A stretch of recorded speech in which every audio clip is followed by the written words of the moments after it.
Okay, so slip this on there. So this is our first fitting. This is where we want to check to make sure we've got our balance sitting well. We want to check it through the neck. First, make sure we get the sitting up nicely on both sides. That's good.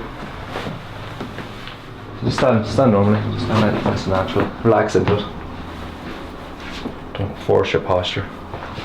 First thing I want to see is to make sure that the coat is hanging level with the floor on the back. That's not either riding up. And also feel into the waist to make sure it's not loose in there, that there's not too much cloth. If there is, I want to push it up to the back here. I like my coats to sit in nicely close back here. We've discussed before, and you've said that you've liked the more the British draped back, so that's what we're going to focus on now, is trying to create that. Me and Andrew have decided that because he has both good development on the front and the back, that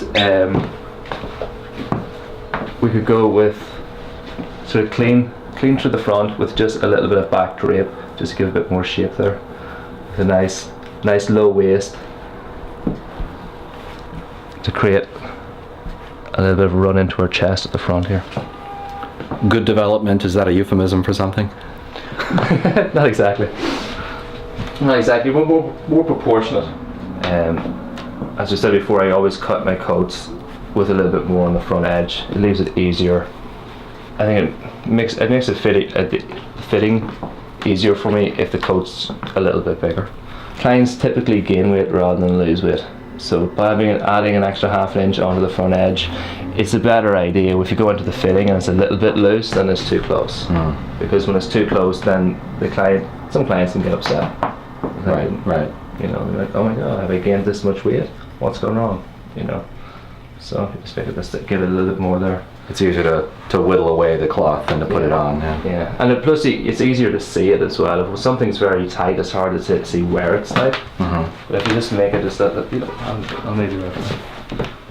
So I can see it here. I really want to just pick up these shoulders here and take. I've got the drape I want developing at the side. But I don't want it collapsing. I don't want the armhole pushing it down and collapsing, because it's going to create a ruffle coming up from under the arm here and underneath the arm, which some people find desirable. Yeah, right. I don't like it though. Yeah. So I like my back drape to go through the back, not down through the shoulders as well. It's not my gig. Yeah. So I don't use a lot of pins. I'm not the type of tailor that starts pulling it and like pinning it in. I just lift it and chalk it. You don't really want to damage the cloth either by putting a lot of pins in there. And also it doesn't sit the same. You know, once a pin goes into it, it alters it. Right, so right. You just need to use your eye and decide how much you're going to take out of it.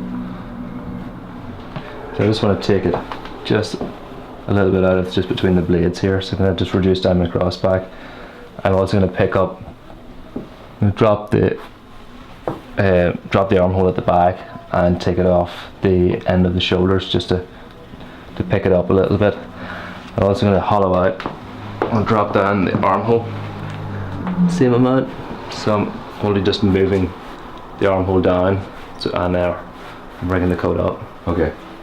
There's a learned zen to standing naturally for an extended period. I have not yet learned. The longer I stand here, the less natural I am. When I come to taking in, I'm just going to take in the waist here. I want to give it a little bit more shape. Now I've decided on my front balance and my back balance and my cross back, I'm going to come down to my waist position. And I want to have this a little bit more tapered here. Whenever I take in my waist, I always take it off the sides. But if I'm pinning it, which you can't, it was just advisable to pin the waist for the client so they can feel that. That's the only real place that I use a pin, is to close the coat and pull in the waist. I don't take it out of here, I take it off my sides, but I just pin it here so it feels more natural. And you can decide then how much more room, how does that feel then? You know, for you, do you think there's enough? Oh yeah, enough space in there. Definitely. So that's so much. How much do you recommend to someone who doesn't know, like what? I mean, this is what I do. I pin a little bit out of it. I lift the front of it and I check. I think that feels about right. then you ask the client and then they say how they feel about it. I read once 2 inches is a good sort of rule of thumb, and that's always felt about Yeah, right that's to me. about right. Yeah, that's what we work into. Yeah. Well, you can see here we've got it sitting nicely, good coverage on our vents. This is precisely where we want it. 3 seam in behind our thread marks. And then the same on this side as well. Excellent.